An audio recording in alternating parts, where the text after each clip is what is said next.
Ngeri-ngeri sedap, Kaisang mulai jadi ancaman nyata bagi PKS. Mardhani pasti ngamuk-ngamuk.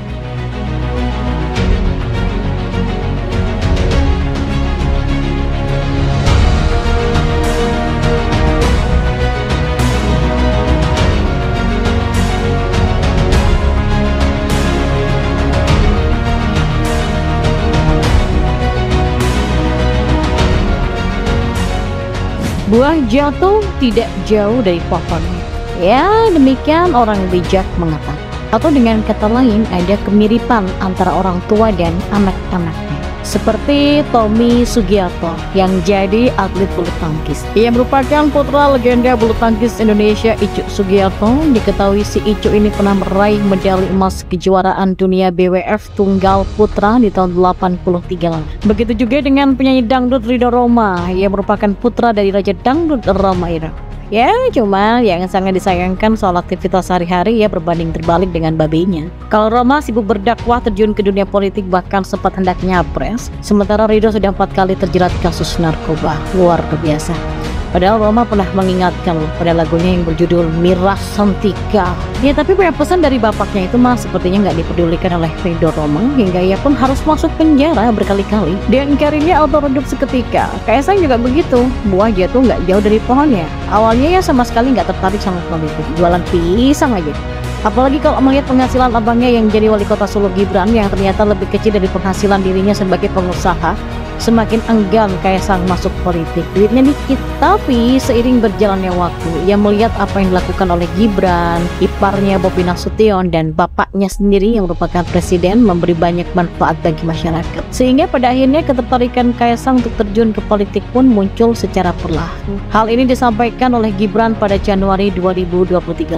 Kemarin yang kita bicarakan di meja makan itu adalah malah Kaisang. Kaisang kemarin aku ya kaget. Dia secara terbuka katanya menyampaikan ke saya, ke bapak ada ketertarikan di politik, kata putra sulung Jokowi tersebut. Yang itu juga membuat Jokowi kaget, hingga Kaisang pun diajak untuk menengok hasil kerjanya selama memimpin Solo oleh Gibran, seperti ke Solo Safari, Solo Trek Neopark, dan Ngarsopuro. Dan ternyata niat Kaisang yang mau terjun ke politik ini membuat PKS kepanasannya. Bahkan kader partai dakwah itu Mardhani Alisera secara terang-terangan mengusulkan agar keluarga inti presiden dilarang dicalonkan di pemilu.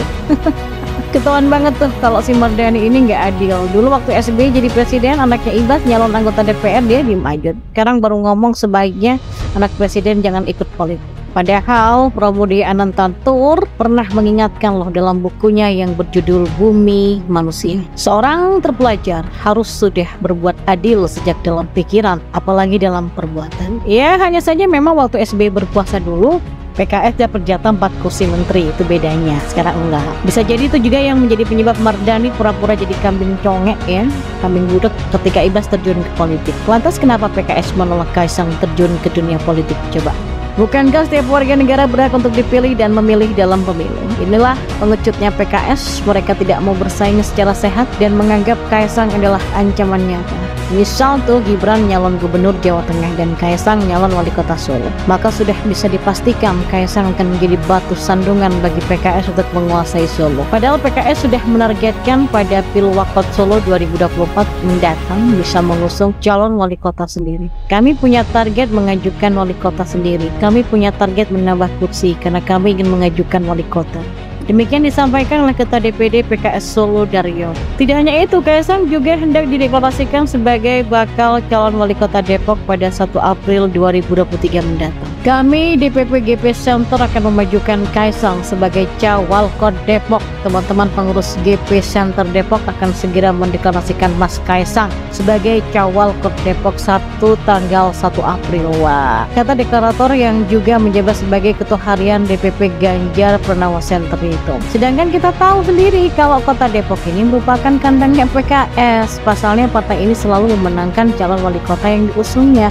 Mulai dari Nur Muhammad Isail yang juga pernah menjabat sebagai presiden PKS sampai Muhammad Idris. Celakanya si Idris ini kerap menuai kontroversi daripada prestasinya.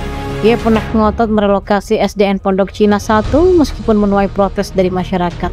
kemudian memunculkan Raperda Kota Religius, yang mana di Raperda itu diatur tentang bagaimana warga menjalankan ajaran agama serta cara berpakaian. Raperda ini kemudian mendapatkan penolakan dari berbagai kalangan masyarakat karena dianggap diskriminatif dan bisa memunculkan konflik antar umat beragama. Di samping itu, Idris juga bikin kebijakan pemisahan tempat parkir antara laki-laki dan perempuan serta memutar lagu di lampu merah ciptaan dia sendiri yang berjudul Hati-Hati. Terakhir, ia juga pernah bikin program Kartu Depok Sejahtera, yang mana program tersebut mendapatkan mosi tidak percaya dari 38 anggota DPR di Kota Depok karena dipolitisasi untuk kepentingan PKSDW. Ya pokoknya yang dilakukan tuh amatiran alias receh semua, bukannya fokus pada meningkatkan kesejahteraan masyarakat Depok, tapi sibuk nggak jelas kayak Anies. Nah, ulah Idris ini pun turut merusak citra PKS di Kota Depok yang semakin membuka peluang bagi Kaisang untuk bersaing di Pilwakot sana pada 2024 mendatang. Ya, fenomena anak Presiden RI yang terjun ke rimba politik itu memang akan semakin menarik setelah Kaisang Pangarep diberitakan mendadak tertarik untuk mencoba ranah yang terlebih dulu dicicipi oleh sang ayah Jokowi dan juga sang kakak Gibran Raka Buming Raka plus sang kakak ipar Bobi Nasution. Ketiga sosok yang punya citra positif dan sangat mungkin menginspirasi Kaisang yang selama ini dikenal berkiprah di dunia kuliner dan sepak bola sebagai pemegang saham Persib, klub Liga 1 asal Surakarta. Potensi tudingan Aji Mumpung pun rasanya sudah siap dihadapi oleh anak-anak Presiden Jokowi ini yang tentunya sudah menyiapkan alasan atau jawaban untuk meredakan atau justru membungkam suara-suara miring soal pengguna hak sebagai warga negara untuk maju sebagai calon kepala daerah, calon anggota parlemen, sampai calon pemimpin negara. Bahkan dalam satu tayangan talk show, seorang Gibran pun saya dengar sempat memberikan jawaban jitu mengenai tudingan Aji Mumpung ini. Gibran berkata bahwa apa yang dilakukannya bukan sekedar Aji Mumpung, karena toh faktanya anak presiden sekalipun belum tentu pasti menang. Sebagai kader partai, Gibran merasa bahwa dirinya harus siap kapanpun dibutuhkan, lalu diutus untuk berkompetisi dalam proses pemilihan langsung baik di tingkat kabupaten, kodia, provinsi sampai tingkat pusat nasional. Dan memang keputusan Kaisang untuk berpolitik tampaknya akan membuat gerah para anak mantan Presiden RI seperti AHY ya, yang kita tahu sejak mendadak banting setir terjun ke dunia politik pada Pilkada 2017, karir politiknya terbilang standar alias biasa-biasa aja. Seandainya nih AHY nggak berasal dari keluarga SBY, mungkin jabatan sebagai ketua umum partai juga kesempatan untuk maju sebagai calon kepala daerah yang nggak akan pernah diberikan kepadanya. Kalau posisi Mbak Puan sih mungkin sedikit beda ya, status sebagai anaknya Mega sekaligus PDIP dan ketua DPR RI mungkin nggak terlalu terusik dengan kehadiran Gibran, Bobi, atau mungkin nanti Kaisang kalau nantinya jadi bergabung sebagai kader PDIP. Kabarnya memang pintu PDIP terbuka lebar kalau Kaisang ingin memulai langkah politiknya dengan bergabung ke Partai Banteng itu. Dan memang kalau kita kembali ke pengaruh keluarga, saya sih melihat wajaran aja sih kalau Kaisang pengen terjun ke rimba politik. Selama ini dia melihat bagaimana jabatan yang diamanahkan kepada Jokowi, Gibran, dan Bobi ini terbilang bisa dimaksimalkan untuk kepentingan banyak orang sesuai tugas dan wewenang yang diberikan oleh negara menurut undang-undang yang belum. Jadi Kaisang mungkin melihat dirinya bisa melakukan hal serupa ketika nanti dirinya kesampaian menjabat sebagai salah satu kepala daerah di tanah air yang nggak harus di Surakarta tentunya, atau nggak minat nih berkarir di jalur pengurus PSSI saja Mas Kaisang. Ditunggu loh, buah jatuh tidak jauh dari pohon.